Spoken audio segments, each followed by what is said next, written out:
Congratulations. You're getting ready to set up a website for your content creation business. Now, don't mess it up. You want to pick a name and an email address that will help promote your business rather than set you back. So avoid the following boneheaded mistakes that I, and many others to be perfectly honest, have made, and pick one that helps with SEO and doesn't cause potential clients and customers and business partners difficulty in finding you. Let me explain by going over 3 potholes that are really very simple to avoid if you know what to look for. Mistake number 1, the abbreviation mistake. Using an abbreviation in your URL, your website address, instead of spelling out your keyword. Everyone in the accounting and finance space where I operated uses the shorthand of AP when referring to accounts payable. This is one of the topics that I create content around. So I used it in the URL for my business. Now, I'm sure my business associates were happy when they didn't have to key in accounts payable now when emailing me. I just used AP now. The problem with this URL is that while everybody in finance and accounting might know that AP stands for accounts payable, search engines do not. So I missed a golden SEO opportunity. Spell out the keyword, even if it means a URL that is longer than you'd like, which leads me to my second mistake, which may not be as obvious as the first. Mistake number 2, the punctuation mistake. You often find that the URL you want is being used by someone else, so you have to adjust. I had finally settled on AP now, but it was taken. So I then made the not so brilliant decision, put a dash between the AP and the now. All I can say about that is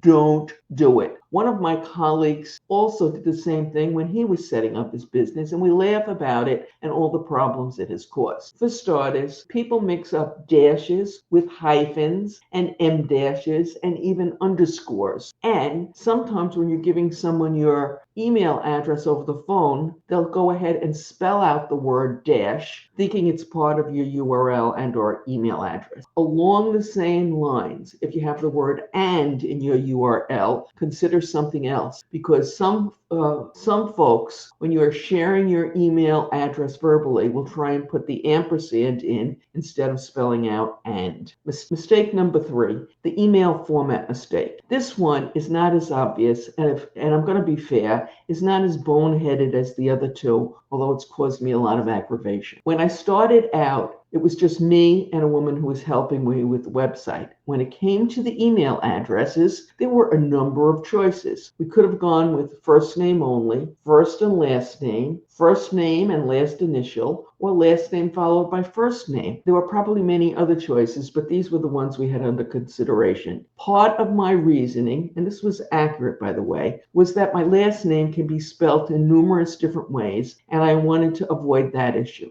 As with my usual luck, I picked the one that created the most havoc, although it was not apparent at first. I picked first name, last initial. That doesn't seem too bad, does it? I cannot tell you how many times I've followed up with someone and they say, but I sent you an email. And upon investigation, would turn out that they sent it to Mary at instead of Mary S at. And while I always got the matter fixed, I have to wonder how many emails and opportunities I just missed because of that problem. Not to mention, there must be a few people out there who think I'm quite rude for not responding to their email. Want to avoid other not so obvious mistakes that could derail your content creation making efforts? Click on the link that has appeared on your YouTube screen and is in the description for our latest insights to help you with your content creation efforts. Good luck.